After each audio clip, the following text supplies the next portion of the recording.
آزاد میډیا یوټیوب چینل ته ښه راغلاست.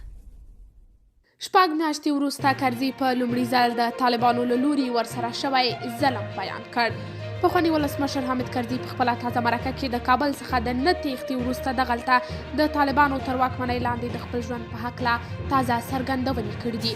حامد کرزي په خپلو خبرو کې ویلي چې اوس مهال په هېواد کې د ده او د ده په شان په کابل کې د پاتې سیاستوالو عبدالله پر وړاندې بهر ته سفر کول ځینې ستونزې لري، مګر په کور دننه افغانستان کې بیا هیڅ ډول مشکل نه لري.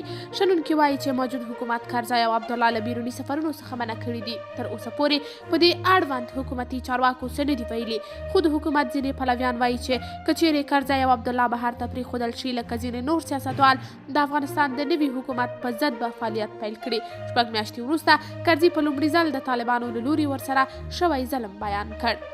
قدرمنو لیدونکو، تاسې د طالبانو دا کړنه څنګه ارزوئ؟ نظریات مو راسره کمنټ کې شریک، ویډیو لایک او چینل سبسکرایب کړئ.